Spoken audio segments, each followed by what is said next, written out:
Where are we today, Phil? SALTASH. And what's the significance of SALTASH in the Civil War?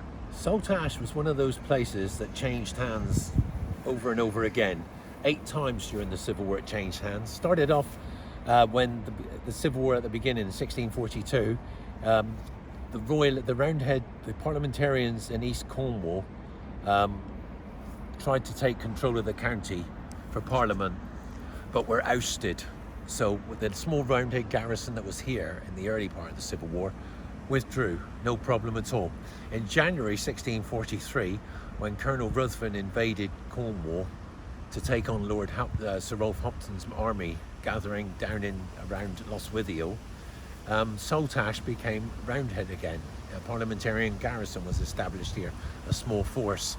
After Braddock Down, which was Ruthven's big defeat, Hopton met him at the Battle of Braddock Down, or near Braddock Down, on January the 19th, and defeated him. Ruthven's army shattered, disintegrated. He fled to SALTASH with about 500 survivors, fortified the town up the top of Fore Street at the hill, which is doesn't go as far as it did in those days. That's quite a big hill, isn't it? It's quite a steep hill. He put an earthwork fort there and put his men in the fort.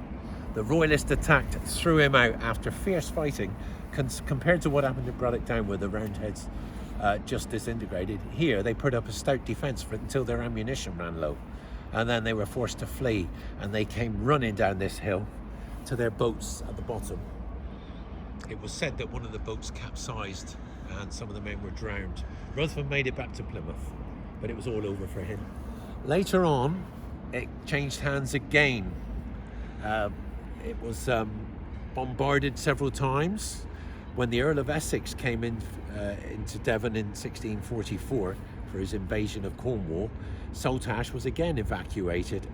This time, a garrison was placed here under a man called Colonel Anthony Rouse from Plymouth. He was a Cornishman, but the garrison was from Plymouth.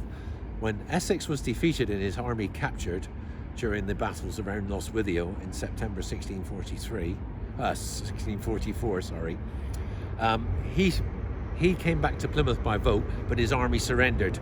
The Royalists moved up here, part of the army came down, so Colonel Rouse realised he couldn't hold SALTASH with what he had, so withdrew back to Plymouth, fell into the Royalist hands again.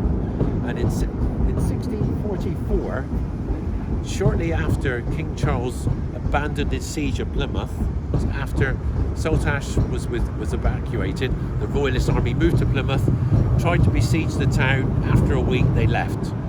SALTASH was attacked in October the 5th, 1644, by Lord Robarts. He sent a force over here. For some reason, no other reason than vanity, really, I suppose, because he was part of the reason the Earl of Essex marched into Cornwall. So he sent a force over, occupied SALTASH. Sir Richard Grenville, the new Royalist commander north of Plymouth, decided to get rid of them quickly.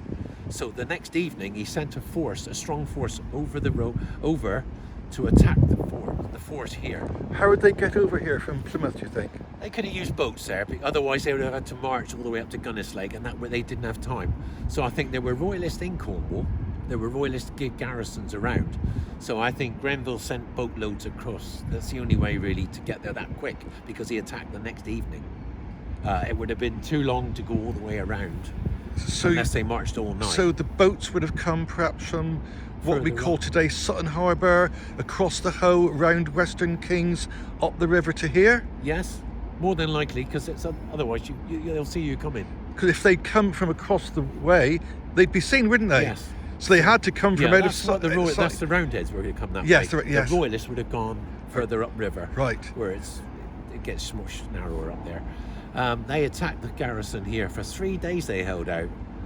They broke in sideways. They attacked north and south, and in the end they broke in through some side roads. The garrison started to fall apart. The Roundheads fled down here. 300 were captured. Some survivors made it across the river in boats back to the other side, and that was the end of the war for SALTASH. Really, nothing more happened after that. What happened to those 300 who were captured? Sir Richard Grenville, well, I think he was angry that they defied him for so long, for 3 days, that he threatened to hang them all 300 of the prisoners were going to be hanged. And the story goes that Prince Rupert learnt about it. How he learnt about it so quick, I don't know. And King Charles sent an order not to execute these men, and so they were marched off to prison. That could be just a rumour, because it would have taken a long time for this news to get to the king or Prince Rupert, who were miles away by then. And Grenville was not the type of man to hang around. If he wanted to hang these people, he would have done it right away. So I think that's just a bit of propaganda put in. So we're standing on here where there'd been an absolute... It would have been after the fort fell up there, these survivors who didn't surrender, because the royalists came in behind them. It said they came in through byways, Right. little lanes that lead in, so they were surprised. A route then? It was a Routed. route. They were routed. Some managed to break through, but this was a muddy street here, because when it rained in the old days, when SALTASH was a thriving little town in the old days, a lot of rich merchants lived here.